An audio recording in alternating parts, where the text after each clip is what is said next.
the Nike Zoom Fly 6 at 150 plus miles. We're at another check-in point. Is this the point where we decide the shoe is done, we don't want it anymore, or is there something to the Zoom Fly 6 worth discussing further? Well, let's find out. So before we get into the video, make sure you like the video, subscribe to the channel. If you're already subscribed watching content, thanks so much. Love you guys a lot. Make sure you follow me on Instagram and Strava for all sorts of other updates and things like that. And I guess you can follow me on Runna as well, I think. We'll see how that goes as we move along with our marathon and half marathon goals. But without further ado, let's begin. Specs of the shoe, some are up here.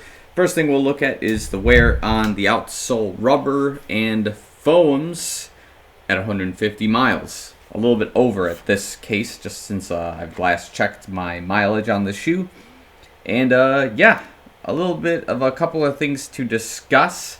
Overall, I'm going to say positive things. There is something that is going to be pursued as a con later on. We'll see as it goes, but you know, we'll keep this video overall pretty short and sweet just because there isn't too much craziness that I'm going to reiterate from the Zoom Fly space, the Nike space. You know, you guys kind of know my general thoughts with them, right? So first things, of course, on the right side of the shoe, well, before even going individually between the shoes, I'm paying attention more and more as I'm trying to improve my run form, which that video will come out. I just need like one more week of testing and making sure my equipment is working well before I put that video out. But it's going to be a run form analysis and like tips and tricks of trying to create some symmetry in your running to preserve the shoe life, right? What I'm doing more and more with these shoes is making sure that the wear looks more symmetrical as we sort of move forward, right? As I'm looking between both shoes, it's definitely coming along as such, right? The right side anterior area is taking a little bit more of a beat than I would like between both shoes, but like at 150 miles, it's right about where I need it to be, where you'll probably see it's a little chopped up on this side, but the lugs are still overall intact. And the same can be said in the left shoe right here on the interior side, with the lugs getting sort of beat up. In the heel area, everything looks great. I'm not heel striking in any sort of weird way, nor do I want to. Lots of other things to be concerned with that. And in the toe box area, looks like we're not damaging the foam necessarily. And the lugs in the very forefoot area of the shoe seem to be in great condition overall. And this is 150 plus miles, where I would probably say at this period of time with the shoes, about 60 to 70 miles of that running has been outside, and then the other half has been on a treadmill.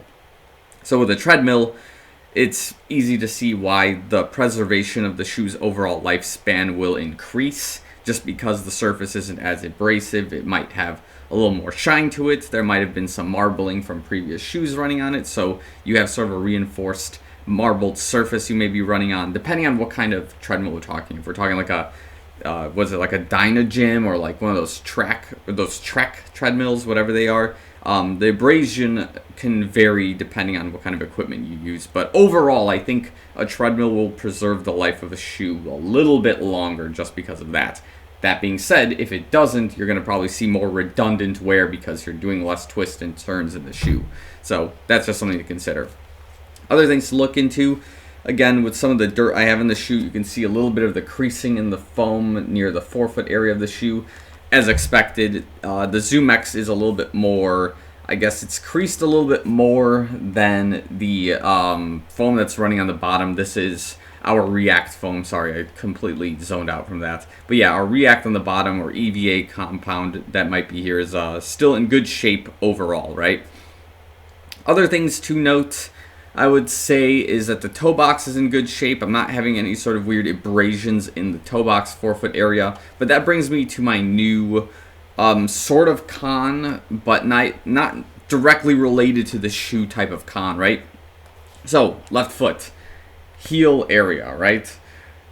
As I'm saying this again, it might not be fault of the shoe, but there's an overemphasis or an extra irritation as a result of this shoe. So, at some point, I was having a run last week.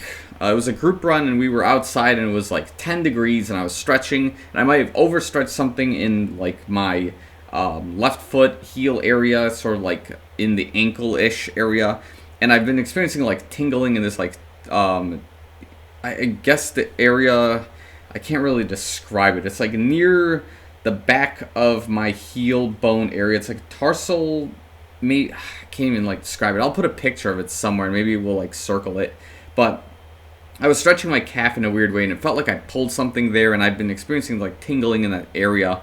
And it's not really impacting my running in any sort of negative way. It does impact my static stretches, though, because it's sort of hard to stretch the left calf at times without experiencing that tingling sensation. And because I'm not sure if it's like an Achilles injury, which God forbid it is, I don't think so, because the Achilles is a little bit higher up.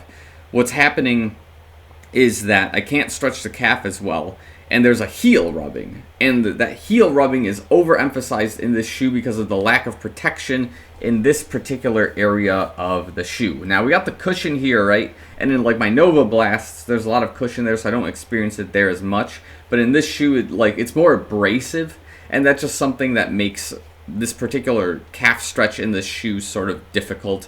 And sometimes it'll nag me as I'm going along in a run and I'm thinking about it, right? So if I'm like, okay, you do your full body diagnostic in the middle of your run. Maybe you're saying, okay, how is my foot feeling? How are my knees feeling? How are my hips feeling? How's my ankle feeling? And then you'll start feeling a little bit of that tingling sensation, and I feel it in the shoe, and it kind of like bounces. So that's just something I thought about while getting this particular, I guess, nagging injury in my heel, and just the overall fit of this shoe, that it's not particularly great to be warming up in it right now. But again, it might not be any fault to this shoe. It's just something that I'm going through at this time. So let's get back into just my initial thoughts here. So in terms of performance, right, I would definitely say that the shoe from a performance perspective has actually impressed me a little bit in terms of being a Nike product, right? Because we've seen the downfall of some of the Nike Daily Trainer product in the last 2 to 3 years, maybe even longer, as some people might think. And as a result, putting any sort of, I guess, power behind a carbon plate daily or everyday racer style shoe seems like a joke, right? Because the shoe will always be stiff, it might not be comfortable, there may be pieces of it that are just not great.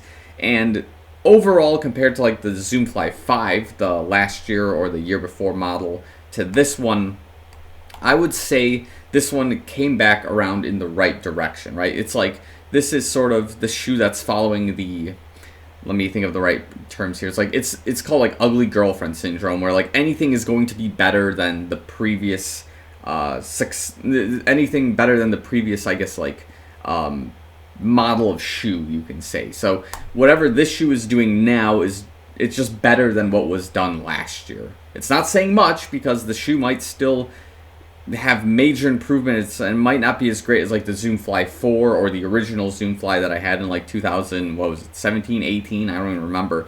But it's better. It's going in the right direction now, but still needs some work to be top tier, right? And I'm using this usually on my speed workouts. So if like in my half marathon training program, I was outside when I was doing, I think, my 6x3 minute tempos with like 2 or 1 minute rest. I think it was like 1 minute when I was doing on my watch.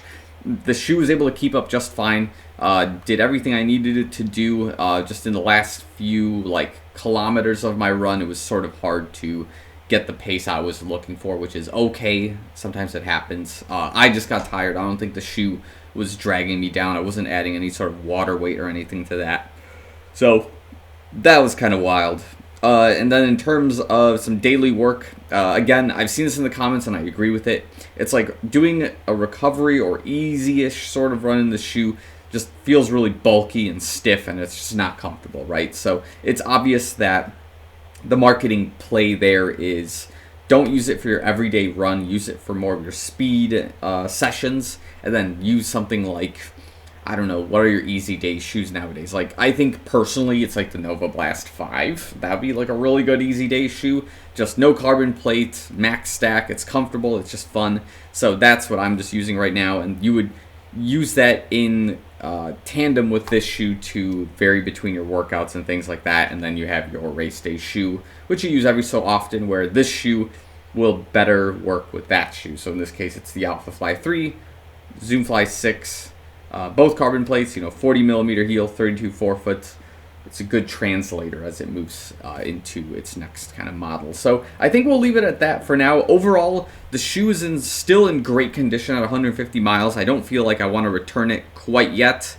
There's a lot that I think I can still push out of the shoe. I think it's built fine. There's nothing that's really perturbing me about the product at this time. Maybe Nike's coming around. I don't know. We'll see. I've bashed them for long enough where... I guess disclosure, I do have stock in Nike. Like, their prices dropped. Probably, some exec probably saw my videos and said, oh no, sell them all. And now they went from $90 to like 75 at the time of this video. So, this is my fault that it's down $20. Totally, exclusively my fault that the stock has tanked. So, buy it now because I'm clearly just... enjoying Nike product now, so it's to the moon, baby. That's what that's what the crypto kids say, right? To the moon, yeah. Anyways, that's where we're gonna leave this review here. If you have any questions, comments, thoughts, concerns, leave it in the comment section below. Yeah, I think we'll leave it at that. Any disputes, claims, or things I may have missed about the shoe that you have questions on, just leave them in the comments below. I will get to them as soon as I can, but we'll leave it at that. Thanks so much for watching. I'll see you guys in the next one.